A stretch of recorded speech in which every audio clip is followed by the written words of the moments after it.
Welcome to Piper Creates Chaos. In this video, I'll be teaching you a general understanding of what color theory is and how to use it when drawing. Today's video is brought to you by Arrtx.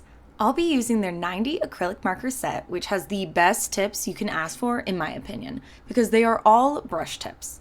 This means you're practically drawing with paintbrushes. You can see the colors are very vibrant and come in a lot of delicious shades. I'm also going to be using their sketchbook, which you can see I've already customized using these markers weeks ago, and the design is just as good as when I made it. This is actually the first sketchbook that I've actually ever had that has a secret pocket, as well as the ability to lay flat so you don't really worry about struggling to keep the pages to the side.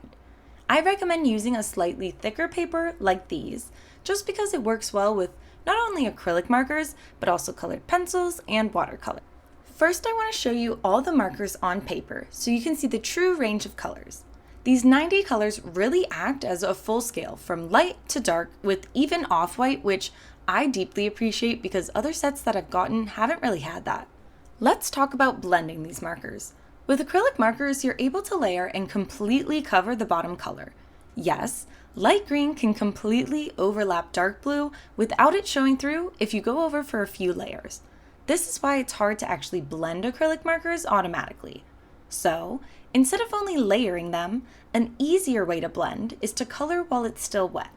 Acrylic markers take maybe 5 seconds to dry, so right after you finish coloring one, like the dark blue, switch to your other color, like the light green, and color on top of it, and then use your finger to blend.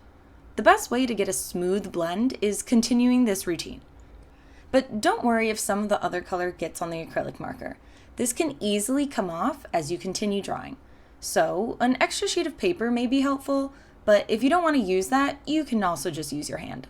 If you end up changing your mind and you don't really want to blend the colors, you can also always add back the initial color. So here you can always add back light green, and there you go. Not blended, perfectly distinct. Now let's dive into color theory. Color theory is essentially the term for how to purposefully choose colors and understand the effects of combining them. Basically, it tells you which colors achieve a certain effect and why they give off different associations, like something that's calm or chaotic. One of the basic tools for this is the color wheel, which shows the relationship between colors. Imagine it's also like a rainbow in the form of a circle. Complementary colors are those across from each other and have high contrast, but they also work well when layered together. Those pairs will be blue and orange, green and red, and yellow and purple. Analogous colors, on the other hand, are those next to each other. These are more similar and appear harmonious. This could be purple and red, the warm colors red, orange, and yellow, or the cool colors green, blue, and purple. Okay, that might make sense, but it's easier to see what that actually means. If I take the complementary pair blue and orange, the orange clearly stands out when surrounded by the blue, since the colors are completely different. But if I layer blue underneath the orange, it can blend together to appear as a darker orange. This is helpful when creating dimension shadows, since it's slightly muted without using black. On the other side, if I take red and orange and layer orange on top of red, you get a more vibrant, darker orange, since red and orange are more similar together. But as you can see, it's not as dark as using the blue, so both pairs have their own distinctions. Earlier, I mentioned black, so usually artists try to avoid using black because it can appear flat. Black can also be overpowering, and it lacks a little bit dimension since it looks dull. When you blend it with colors, you can get a gradient from dark to light. But the same effect can be achieved using its complementary or analogous colors. Plus, those colors appear less dull. I'm able to create a dark to light gradient with purple or green that doesn't look as flat as the black did. This sketchbook spread is an example of using complementary colors. I used both blue and orange in these, and on the left one, the blue makes the orange stand out, while on the right, the small lines of orange make the blue pop. If we look at analogous colors though, like the purple and pink in these flowers, they look more calming and they blend together instead of popping out like the blue and orange did. But this is just the basic understanding. Time for actual practice. My favorite exercise in color theory is by drawing food, so let's start with a cherry. First, I'll sketch the outline of 2 cherries connected by the stem. It's basically the shape of two circles with a divot in the top of both. Then, a stem coming from those divots up to the top where they meet. As I sketch, I'm also adding the areas of highlight and shadow to make coloring easier. For this example, we'll use red's analogous color purple on the left side and red's complementary color green on the right. Both of them can create similar effects, but they do end up looking different, so I want a side-by-side approach. Beginning with the left side, start by filling in the shadow areas with dark purple. This will be along the divot as well as across the bottom. Right after you color, use your red marker to layer on top of the purple, then extend beyond those areas and blend with your finger. Continue adding red to the section outlines and blending. Then, fill in the rest of the cherry with red, aside from a few spots for white light reflection. I'm also going to use light purple for the highlights. And remember, you can always add back the layers if you want an area darker or lighter. I want to make the left side a little darker, so I'll add back some purple and then blend with red. I also go over the highlights with a few white streaks before making any last adjustments, like shading near the divot or brightening the cherry. And with that, the left side is done. But what if we use dark green instead? Do the same process, but start with dark green for the shadow areas. This will be where it's resting against the first cherry and around the divot. Color over this area with red, and while I do this, you can see that it looks very dark initially, which I personally love. But if you wait before blending, or if you add multiple red layers, it'll lighten it up. Continue to add red along the borders and blend before filling the rest of the cherry. So this time, I'm going to use pink for the highlights instead of light purple. I'll add a few white highlights and then color the stem with green. You can use light green on one side to brighten it up and add dimension, while on the other side can be green's analogous color, dark blue. With acrylic markers, you can also choose to blend or not. That's why I'm keeping only the right side of the stem blended.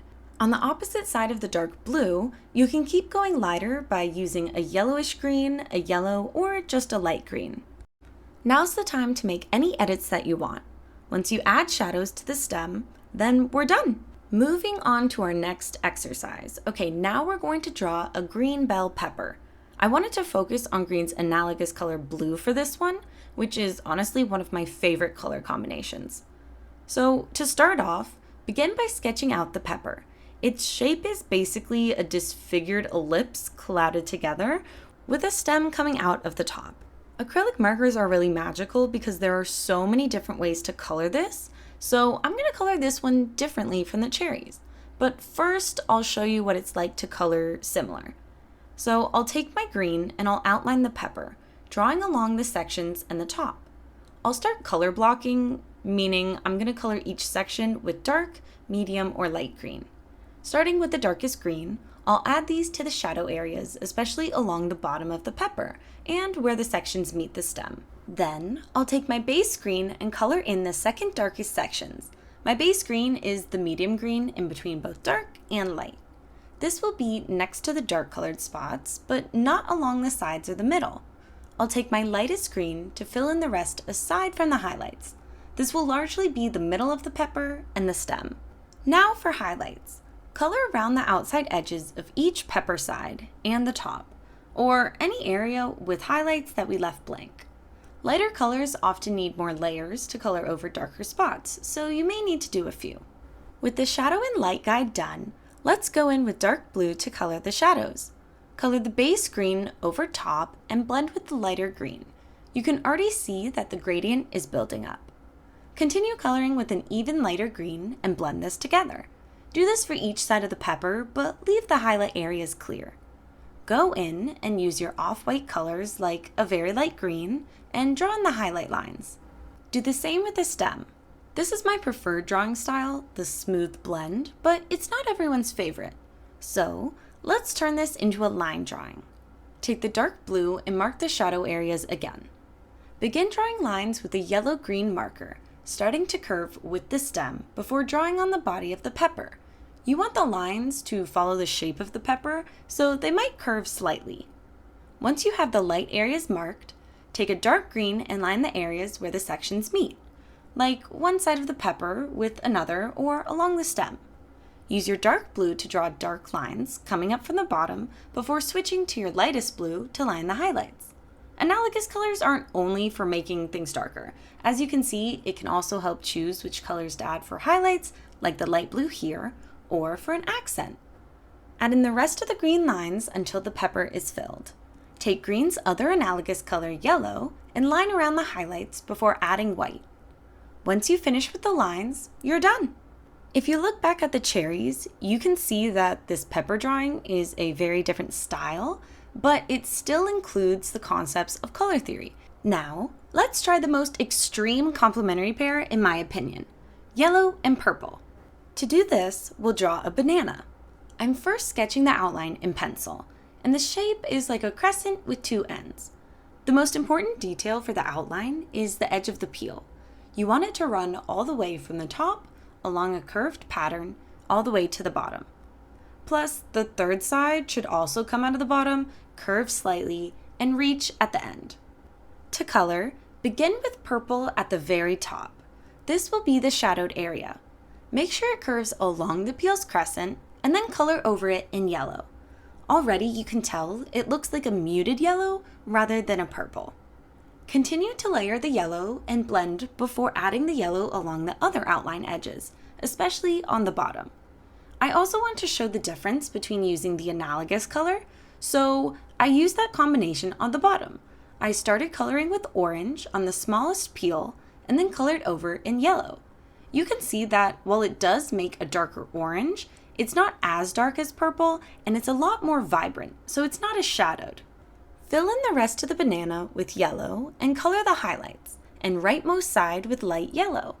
You can go back in and add purple to create some brown spots.